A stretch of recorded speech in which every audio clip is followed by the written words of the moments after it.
Hello. It is day 4, no food, no water. Day 5 since I began. I start off by going through my day. I slept a little bit more today. In actuality, I slept for a couple hours, woke up, walked around, did some breathing exercises, relaxed, maybe watched a video or two, went back to sleep, did the same thing, urinated each time. Um, it's funny, I had some dreams about me being a breatharian, and in this dream I was around all these people eating, and I thought I was still in this moment right now, but inside that scenario where everybody was eating and I was putting something towards their mouth, I came conscious in my dream. I'm like, wait a minute, what am I doing here? So I put it down, and I woke. And actually, I had taken a little bite and I swallowed it, and then I was like, afterwards, I was like, wait a minute, I'm still in my transition period. I can't be eating anything. It's like throwing a wrench into the body when it's trying to, reorganize the organs so they can do its breath thing, more efficiently. So I woke up and I'm just like, thank God. I was like, thank goodness. I'm just sleeping. I was like, I can't believe I would be that unconscious and put something in my mouth. So I woke up laughing from that instance, and it was very funny. I went for a walk in the park today. Did some pull-ups, played on the swing, hugged a couple trees, and I jogged for a little bit, and then meditated for a little bit. Felt really great. That fresh air in the forest was so good. And then I sprinted for a little bit, and that felt really great. And I just got back from a run, and how I view all that is, I want my body to know, that putting some requests on it. High activity.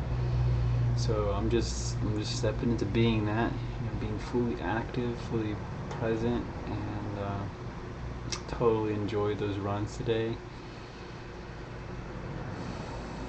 It really just opened up my lungs even more so that I could just breathe so much more easily. It was really relaxing. I got a question sent to me, and she asked me, what did I do to prepare for this? And I say, unconsciously, I prepared for this. And I understand the importance of what I did to prepare for this.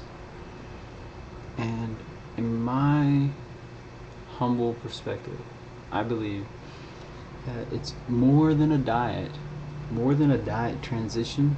It's more so a belief type of thing that you have to psychoanalyze yourself and go within and uproot the unconscious beliefs that are causing emotional attachments to food and other things that are in your life, mental attachments to ideas on certain diets, meaning this is the best diet, this is the best diet, go vegan, go fruitarian, do this, do that, and then you got the habitual physical things that you got to deprogram out of your mind. And how do I do that? Well, it's all about being conscious. It's all about being self-aware and noticing when you're doing something that goes contrary towards your health goals. Let's say your health goals is do some research on. I highly advise vegan and between vegan and fruitarian, and fast on just water once a week. If you fast on just water once a week, maybe even 3 days, try to do a water fast for 3 days, it will really bring up those unconscious beliefs and those compulsions to eat, and those thought processes that won't try to affirm it. It will really just bring those to the surface. And the key to transmuting them is to realize that when those urges come up from the body due to mental habitual programming, you have to give yourself to them. You have to say, whoa, whoa, whoa, what am I doing here? What am I doing here? Hold on. I'm fasting. I'm just drinking water for 3 days. Why do I feel like I'm hungry? Because in truth, you have no reason to be hungry. You have 3,500 calories per pound of fat on your body. If you're still stuck in that belief system of you need food to survive, your body's going to use the calories that you have on you for energy, so you don't really need to eat. So any idea that pops up in your mind saying, I really need this, or any urge that comes up, it's really your body. You might feel bodily symptoms in your throat, in your stomach, in your intestines area, and what that is, your body is realizing that it's in a fast, and it's going up detox mode. Let's start cranking out some toxins and getting them out. That's what's really going on, and people confuse that for hunger, or they're bored and they're hungry. If you're bored, go do something you love. Go for a walk. Follow your joy. And a 3-day water fast will really, and do that, as often as you need to, so that you can program yourself that you don't need food to survive. And just do the 3-day water fast, and you'll lose some water weight, and you'll lose. You only burn about 5. If you remain completely relaxed during this 3-day water fast, you will burn about 1,500 of your body fat calories a day, and it will really help you identify with those unconscious beliefs. And the key to uprooting them into your conscious awareness and just making sense of them is to notice yourself when you're physically just compelled, or you get those urges or those thoughts start coming in your head. Close your eyes and say, this is happening for a reason. This disharmony, it is a lesson. It has no meaning until I give it meaning. And the meaning that I give it is that it is a lesson and compassion for myself. Why? Follow those feelings. When you get those urges, those thoughts, those physical compulsions, follow those feelings and ask yourself curiously, honestly, and openly, why am I feeling like this? Why do I want to go eat something? What makes me want to put something in my mouth when I know that I don't need it? I already set my intention for 3 days on just water, so why? Also, don't drink water excessively. Try to listen to your body. If you do a 3-day water fast, you will become more in tune with what your body is telling you, and I believe that is very important. And then stopping and psychoanalyzing, using your imagination to uproot those unconscious beliefs. When you ask yourself that, when you quiet your mind, it will come into your awareness, and the answer will come into your awareness, and it will totally not make sense anymore. And what the beauty of that is it'll be gone. You'll no longer feel compelled. You'll no longer have those emotional urges. Now, if you eat emotionally, I'm talking about, notice yourself when you're excited or when you're depressed. Notice yourself if you go and feel like grabbing something to eat. That is emotional attachment. Stop yourself and ask, why am I emotionally attached to this? And if you ask yourself why, the answers will come. And they will just lift the veil on that, and you will no longer be emotionally attached. Same thing goes with mental and physical compulsions. The physical habits, all you have to do is become consciously aware of the process of you actually going into that habit, and stop yourself right then. As soon as you become conscious of it, it's no longer a habit, it's a choice. Alright? Understand that. Take responsibility, own up to yourself. I feel like that psychoanalysis is the fundamental thing in order to transition to a breatharian state, and then to understand beliefs to the point that those were just unconscious, subconscious, limiting beliefs that you didn't know that you had. And once you bring them to the conscious awareness, they become nonsensical and they no longer influence your being. Now, if you want to integrate becoming a breatharian, I suggest doing some research, becoming inspired.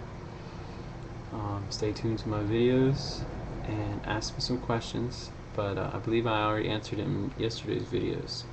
And it's really about beliefs, and it's about stepping into being with an attitude of appreciation and a knowingness that it already is. I believe in my videos, what's it called? It is where you can find a whole list of these videos all in a row. There's another list. There's another list of videos, and in that list it is, I can't, maybe it must not mean anything to you if I can't think of it at the moment. But it's a playlist, and it's called Science of Unity, and I'm just collecting some information on the power of already intending it to be. And there's some interesting videos in there about the science of science of faith and intention, and about 3 monks or 3 people in China who meditated around and chanted around this lady that had cancer, and they literally could see the cancer diminishing in the scanner. And I thought it was awesome. I love getting some scientific validation for all this sacred physics that what I'm talking about. And anyways, primarily you want to get off all the animal products as far as diet goes. You want to go ahead and cut them all off. And there are beliefs, limiting beliefs, that are attached to those ideas, and possibly emotions that are attached to those foods that you know you don't want to eat, but you keep reaching for them anyways. So figure out what those beliefs are. In the moment that you, let's say it's chocolate bar. Chocolate, especially refined sugars, is not good for you. So let's say you're eating you're indulging on this chocolate bar. That's you know, you can taste chocolate and enjoy it fully, but if you eat a whole chocolate bar in one setting, I mean, that's a lot of calories and a lot of fat that you just put on yourself, and don't do that. But let's say if you know that this is let's say you got this chocolate bar, and you always feel like you want to eat a piece of chocolate bar. Well, this time, become fully conscious of the process. Eat that chocolate bar, but I mean be fully conscious. Enjoy every bite and see what your body feels. I've noticed that when I eat chocolate bars, I get a headache afterwards. I'm not as focused on my writing or any creative activity.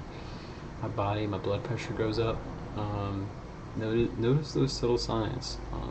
Your body should be in a state of balance, meaning ease or peace or joy, and it's really just that feeling of aliveness. And dive into your darker aspects consciously, and ask yourself afterwards, why did I do all of that? Did I really like the consequences of my actions? And consequences are completely neutral, and we make conscious and unconscious choices. So just realize what if they're unconscious choices, realize what they are, make them conscious, then see the consequences that come from them, and ask yourself, do you really want that? And if you still do it and you realize you don't want it, there's another belief, another limiting belief attached to it. There's like a network. You gotta uproot them all to your conscious awareness, and this is another psychological process of getting off those beliefs. And well, that's all the advice I got for you today, and I just want to say I'm loving live. It's really great, and I love all of you. I hope this helps.